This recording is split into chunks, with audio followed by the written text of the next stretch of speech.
Salut, c'est Amandine. Bon, du coup, aujourd'hui, c'est la dernière vidéo sur la Mini MG.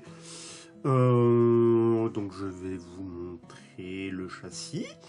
Je vais vous montrer ce que j'ai installé dessus. Bon, je devais mettre un 13 tours et demi. Évidemment, ce n'est pas le cas. Voilà, ça va encore être surmotorisé. Hein. Le 13,5 déjà c'était surmotorisé pour un M-châssis traction. Là c'est n'importe quoi. Hein. Bref, j'ai monté un 10 tours et demi.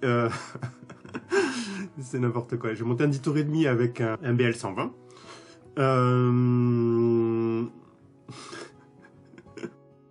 La voiture fait 1,2 kg, 1,3 kg en montée. Donc, je vous montre ça tout de suite sur l'autre caméra, celle qui est ici.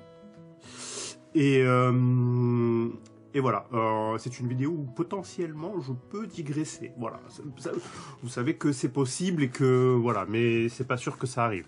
Alors, ça se passe ici. Donc, il faut que je vous cache la carrosserie. Je vous cache la carrosserie. Oui, parce que c'est encore une petite masterclass, la carrosserie, quand même. Et je veux pas vous la montrer tout de suite. J'ai réussi à faire ce que je voulais, pas dans les couleurs que je voulais, mais j'ai fait ce que je voulais, mais pas dans les couleurs que je voulais. Ça rend vraiment très fan de ce que j'ai fait. C'est la galère. Voilà, dégage. Voilà, la bestiole. Voilà, voilà, voilà. Il n'y a pas beaucoup de place, hein, on est d'accord. J'aurais dû essayer de mettre le récepteur ici, sous le cerveau, vu que c'est un cerveau low profil, mais je l'ai pas fait, voilà. Hein, le pignon, c'est un 33 dents. La notice préconise un 32 dents, mais je suppose qu'elle préconise un 32 dents avec l'équivalent d'un 13 tours et demi ou d'un 17 tours et demi. Voilà, bon, bah, il y a un 33 dents avec un 10 tours et demi. Alors le but de ce châssis en fait c'est d'avoir toujours un petit châssis que je peux emmener avec moi dans mon sac et pouvoir m'amuser un peu où je veux. Voilà, ce qui n'est pas le cas d'un 10e standard parce que ça prend un peu plus de place. Donc, ceci dit, un 10e standard, ça rentre dans un sac à dos standard, hein. Mais là, ça rentre encore mieux en fait. Je peux mettre la voiture, je peux mettre la carrosserie, la radio, je peux mettre 2-3 packs faciles. Voilà. J'aime bien l'idée du M-châssis.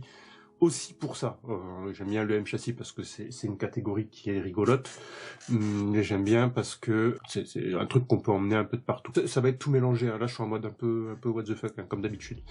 En termes de budget, on est sur un châssis à 100 €, un servo à une vingtaine d'euros, un variateur à 60 € si je dis pas de bêtises, un moteur à 50 €, une batterie à une trentaine d'euros. Le budget pour l'engin n'est pas violent si on ne compte pas la carrosserie.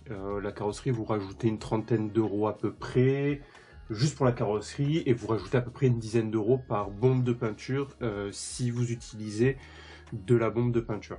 Si vous n'utilisez pas de bombe de peinture et que vous êtes à l'aérographe, eh ben, il faudra prévoir une petite fiole de peinture qui sont souvent plus chères en réalité que les bombes de peinture. Typiquement, moi j'ai pris de la Proline pour celle-ci.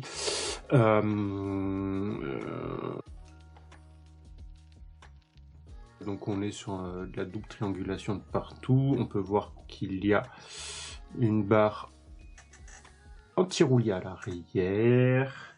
Il y a une barre anti-roulis. Je sais pas si on va la voir devant. Bon, en même temps, s'il y en a une derrière, il y en a une devant. La géométrie du châssis, voilà, on est sur un truc avec un renvoi de direction qui parcourt tout le châssis. Donc il y a l'option obligatoire palonnier alu, hein, vous le savez. Il y en a en plastique, hein, fourni d'origine, hein, mais voilà, on monte du palonnier alu. Hein, on n'est pas des animaux. Si, on est des animaux. Voilà, comme il n'y a pas beaucoup de place sur le châssis, on est sur un centre de gravité de type haut, type très très haut, donc essayez même pas de vouloir mettre le variateur en bas, c'est mort. Le variateur, il va là ou là. On peut voir que le châssis est complètement fraisé. Lui. On peut régler la taille de la batterie. Alors moi, je l'ai réglé pour des batteries standards. La Je pense qu'on peut descendre jusqu'à la taille shorty. À la base, j'avais mis sur les points ici. Hop là, j'avais mis sur ces points-là. Mais la shorty est trop grande, même pour ces points-là. Je pense qu'il faut encore le reculer, le recentrer en fait. Là, le châssis avec la batterie 2S standard, il est un peu lourd, je trouve. Enfin, il est un peu lourd. Ça, on n'est pas non plus sur un truc qui fait 25 kg. Hein. Mais on sent que la batterie, elle pèse, quoi. Ce qui est d'autant plus regrettable que la répartition des masses se fait quand même sacrément au centre du châssis. On n'a rien devant, en fait. Je sais pas comment va se comporter la voiture. C'est des répartitions standards aujourd'hui, donc ça me choque pas. Mais du coup, je me demande si je vais pas devoir lester l'avant un petit peu. Des astuces, moi j'ai tout accroché là avec du rilsan. Un trou de ce côté-là qui est dispo, puisque de l'autre côté, on a le trou pour l'antenne. On peut intervertir l'antenne, la mettre à gauche ou à droite. Peut-être que si vous la mettez à gauche de la voiture, il se peut que ça gêne avec la barre de direction. En termes d'astuces, qu'est-ce que j'ai fait encore? Bah rien en fait. Puis elle se monte toute seule. Juste faites attention quand vous mettez la cale à l'arrière. Il faut quand même pas mal écarter les triangles parce que les triangles sont tout petits et il n'y a pas beaucoup d'espace. J'ai dévissé les vis de cale qui sont ici pour laisser du mou à l'axe du triangle. Et j'ai vissé ensuite ma cale derrière. Les trous qui restent là, ça permet de régler l'empattement de la voiture, hein, comme vous l'imaginez. Donc moi, elle a un empattement intermédiaire, 225, et elle peut monter à 230 et des poussières, ou descendre à 210. 3 cotes, 210, 225 c'est sûr, et l'autre ça doit être 230, peut-être 235, je sais pas. Maintenant, je vais vous montrer ma carrosserie. Et vous n'êtes pas prêts. Je pense que vous avez compris que je monte des modèles réduits juste pour peindre des carrosseries en fait. Il faudrait que j'arrête d'acheter des modèles réduits complets, que j'achète que des carrosseries, on est d'accord. Bon, ceci dit, j'avais pas de M-châssis, donc ça compte. Ça compte. Alors, pour la carrosserie, vous êtes pas prêts, vous êtes pas prêts. Bon, c'est un petit bébé. Hein. Je suis vraiment encore très fier de ce que j'ai fait. J'étais pas sûr de moi à la base parce que en fait c'est monsieur qui m'a offert les accessoires de la voiture, c'est-à-dire le variateur, le moteur et les peintures et le pignon moteur aussi d'ailleurs. Anniversaire, hein, il m'a offert le moteur et en fait il a commandé un 5 tours et demi et il savait que je mettrais pas un 5 tours et demi dans une traction et j'ai hésité à le mettre dans le TA08. Et en fin de compte, ça ira sur son BXR S2. Enfin, sur mon BXR S1, j'ai un 6 tours et demi de Tim Orion. Le 5 tours et demi fera le taf sur sa voiture. Comme ça, on pourra faire la course. Donc, j'aime bien l'idée qu'on ait des voitures un petit peu équilibrées en termes de motorisation. Le bousin M-châssis, il ressemble à ça. Voilà. Oh, elle est trop choupinonnette. Tu te calmes. Petit, c'est trop mignon. Je suis une gamine, hein, ça se voit, non, un peu. La particularité, c'était que je voulais, au niveau de la peinture, faire un espèce de... Comment dire? Ben, vous le voyez là sur les triangles dorés à l'arrière. C'est la même couleur, c'est juste qu'il y en a une qui est un peu plus claire que l'autre. J'allais dire, ça se voit à peine. Moi, ça se voit quand même sacrément qu'il y a une différence de couleur, mais... c'est la même couleur, c'est juste qu'il y en a une qui est plus claire que l'autre. Avec un vert cobalt de chez Tamiya. Gabriel le voit vert, moi je le vois quand même sacrément bleu. Voilà, vous le verrez la couleur que vous voudrez, parce qu'en plus avec la caméra, qui est évidemment juste mon téléphone, en termes d'étalonnage, on est au niveau 0. Les petits ronds pour les numéros que je mettrai jamais sont peints. C'est donc une peinture asymétrique, comme vous pouvez le voir. Je suis contente du rendu, malgré le fait que à la base le gris derrière devait être vraiment gris. Là il est quand même sacrément doré, hein, on est d'accord. En fait, si vous cherchez Hyper M, carrosserie Hyper M BT Design, vous allez avoir l'inspiration que j'ai eue de la carrosserie. C'est-à-dire que la peinture d'origine qui est proposée pour la carrosserie ressemble un peu à ça. En fait, à la base, je voulais faire la même chose. Voilà, donc du coup là, en fait, à la base, derrière, c'est pareil, mais en gris. Et ça, c'est vert fluo. Voilà. Et il n'y a pas le trait blanc. Voilà, il n'y a pas la démarcation blanche, ni les ronds blancs.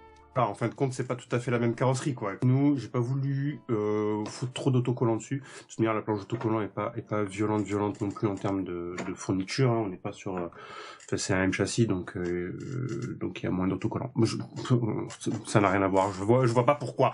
Voilà, c'est la même échelle c'est du 1/10, donc il devrait y avoir autant d'autocollants et il devrait pas la même taille. Je vous mettrai l'outil de découpe des passages de roues, parce que du coup j'en ai fait un exprès pour les M châssis. Je vous mets ça en lien dans la vidéo. Bon, je vais mettre des écrous rouges aussi. Pourquoi rouge? Parce que c'est ce que j'ai déjà pour commencer.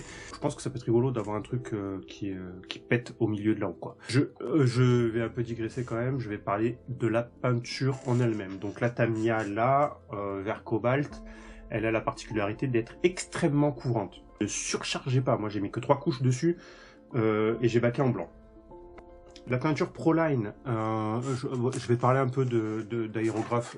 Je suis pas du tout une connaisseuse. Hein, je fais ça depuis que vous me voyez en vidéo. C'est-à-dire que ça fait même pas 1 an que je fais de l'aérographe. Je me suis passionné pour ça parce que je trouve qu'il y a moyen de faire des trucs vraiment ouf. Je vous donnerai tout mon setup sur une autre vidéo. J'en ai déjà parlé, il faut que je fasse 3 vidéos.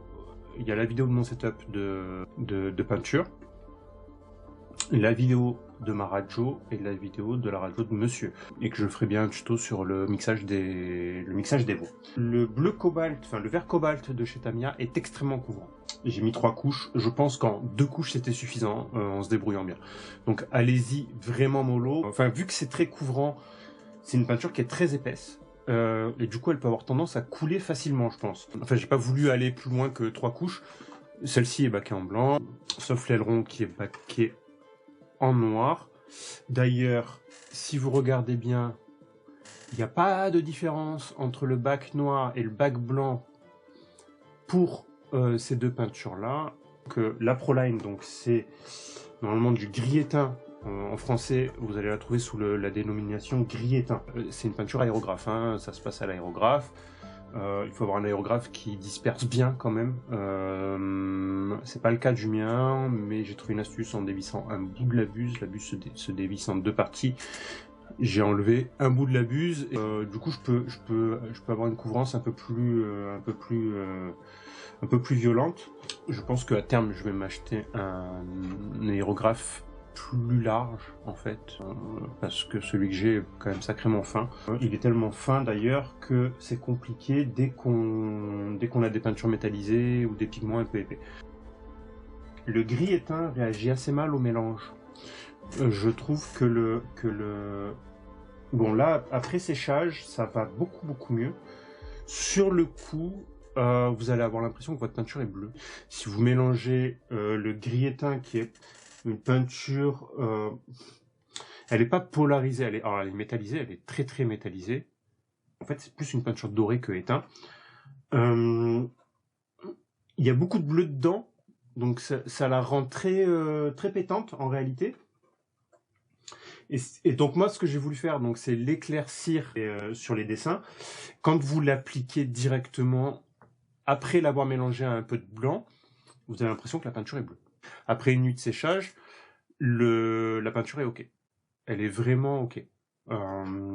Hier, je disais à monsieur que ça me faisait un peu chier parce que je trouvais pas qu'elle rendait comme j'avais envie qu'elle rende. Et là, aujourd'hui, c'est le cas. Je vous cache rien, il y a 2 petits pets de peinture sur le dessus. Il y a du vert qui est passé à travers. Du vert qui est passé à travers. Il y a une petite couleur de blanc ici aussi, mais ça va, c'est pas non plus la fin du monde. Là aussi, j'avais pas vu, il y a un peu de vert qui est passé sous le blanc. Je le vois à peine maintenant, quoi, donc c'est pas... Voilà. Hein, on n'est pas non plus sur la fin du monde de la joie, de la mort. Je trouve que dans l'ensemble, j'ai réussi ma carrosserie. En tout cas, j'en suis assez fier. Ben, il reste plus qu'à aller la rouler avec la serro et la crotte magique. La crotte magique, je vais l'appeler la crotte magique. Je vais faire un sticker crotte magique et je vais marquer crotte magique sur la voiture. Voilà. Oui, j'ai des blagues de merde des fois aussi, hein, je l'avoue. Celle-ci a plus de chances d'aller rouler avant les autres. Alors, je vous rappelle pourquoi on va pas rouler en ce moment, parce qu'on n'a pas de vraie voiture échelle 1. Celle-ci, l'avantage, c'est que je peux la foutre dans mon sac, l'emporter avec moi en allant au taf. Faudra voir si je trouve un parking ou un espace suffisamment grand pour rouler avec l'engin. Je pense qu'à mon avis, ça envoie du bois d'arbre. 10 tours et demi dans un même châssis, et c'est un peu surmotorisé, quoi. Ben, je le redis, je le sais que c'est surmotorisé. Je le sais. Mais j'aime bien l'idée. J'ai pas encore fait les réglages du variateur. Je vais évidemment enlever cette marche arrière. Je vais aussi probablement régler le boost sur une valeur moins violente que ce qu'il y a d'origine. Je crois que j'ai fait le tour, hein, c'est bon. Voilà, je sens que je vais pleurer sur tout ce que je vais devoir faire en cut. C'est pas grave, c'est la vie. J'aime l'idée de vous partager des moments de digression et de errance intellectuelle, on va dire. Bon, bah voilà, bisous. À bientôt pour la vidéo sur les deux radios ou sur... je pourrais faire des vidéos sur le BXR aussi, voilà, sur mon BXR, sur les prépas que j'ai fait, sur le BXR S2, et aussi sur le setup d'aérographe. Bon, là j'ai fait le tour, hein, c'est bon. Des bisous et à bientôt, hein.